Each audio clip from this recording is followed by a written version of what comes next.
다음 소식입니다. 화물연대가 5달 만에 다시 총파업에 돌입했습니다. 당장 오늘부터 전국 주요 항만과 산업단지에서 물류 차질이 시작됐지만 정부와의 공식 협상은 시작조차 되지 않고 있습니다. 올해 말로 끝나는 안전운임제를 확대해 달라는 건데 지난 6월 파업 때와 같은 이유입니다. 차주혁 기자의 보도입니다. 수도권 화물의 집결지인 의왕 컨테이너 기지. 하루 2,500대가 드나들던 화물차 대신 운전대를 놓은 화물 노동자들이 집결했습니다. 부산과 울산신항, 전남 광양항 등 전국 16개 물류 거점에서 화물차가 멈춰 섰습니다. 16시간을 꼬박 일해서 겨우 생활비를 가져가는 화물 노동자들은 더 이상 죽음과 고통을 연료 삼아 화물차를 움직일 수 없습니다. 물류 운송은 당장 타격을 받았습니다. 전국 주요 항만의 화물 반출입량이 절반 넘게 감소했고 시멘트와 철강, 정유 조선업 등 산업계 전반에서 운송 차질이 현실화되고 있습니다. 정부는 운송방해 등 불법 행위는 엄단하겠다면서 우선 비상수송 대책에 집중하고 있습니다.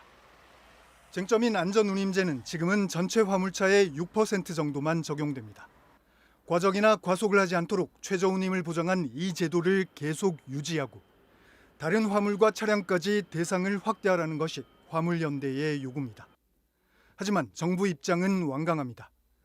컨테이너와 시멘트 말고 더 이상 품목을 확대하는 건 어렵다면서 올해 말로 끝나는 안전운임제를 3년 더 연장해 주겠다는 방안만 제시했습니다. 지난 6월 8일 만에 파업을 풀었던 협상에 대해서도 화물연대와는 다르게 해석하고 있습니다. 화물연대가 주장하는 것처럼 일몰 폐지 또 품목 확대를 약속한 것이 전혀 아닙니다. 지난 6월 파업으로 2조 원에 육박하는 피해가 발생했던 만큼 정부는 상황이 심각해지면 처음으로 업무 개시 명령까지 발동하겠다고 밝혔습니다.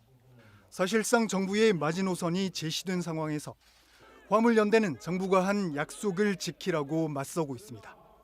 강대강 대치 속에 파업 장기화 우려가 커지고 있습니다. MBC 뉴스 차주혁입니다. 자, 이번 파업의 쟁점은 여러 번 전해드렸듯이 안전운임제입니다. 운송비 후려치기를 막고 화물차 운전자들의 최저 생계비를 보장하기 위해서 3년 동안 시한부로 도입이 됐습니다. 저희가 컨테이너 화물차를 운전하는 운전자 한 분을 만났는데요. 한 달 내내 쉬지 않고 일해서 버는 돈이 300만 원 남짓이었습니다. 자, 그나마 이것도 안전운임제 덕분에 이 정도라고 합니다. 자, 그럼 제도가 다시 사라지면 어떻게 될까요? 이어서 박진준 기자가 전해드리겠습니다. 22년째 대형 컨테이너 화물차를 운전하는 강명길 씨. 인천항에서 전국 곳곳으로 화물을 실어 나릅니다. 강 씨는 화물연대 조합원이 아닙니다. 그런데도 이번 파업에 동참했습니다. 마음이 아프죠. 저도 빚도 많고 그렇잖아도 그 사장님이 전화를 못 받아요. 조합원도 아닌데 왜 파업을 할까? 4월 한 달 강 씨의 소득 명세서입니다. 30일 동안 37탕을 뛰었습니다. 하루에 2~3탕 뛴 날도 있습니다. 그렇게 번 돈이 1,200만 원.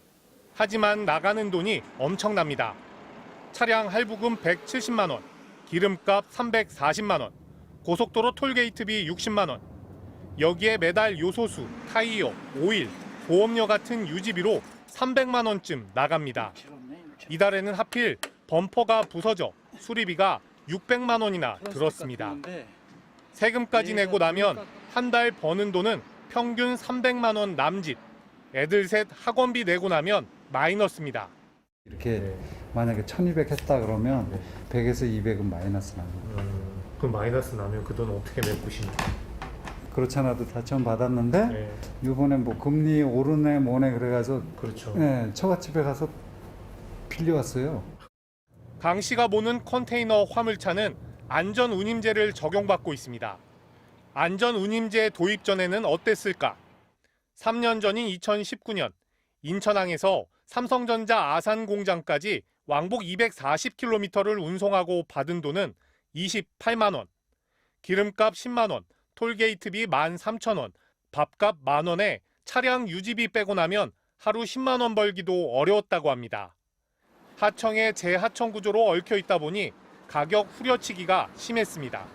보시죠. 이때가 32만 원이 운송료였어요. 근데 이걸 덤핑 쳐서 28만 원에 다 냈단 말이죠.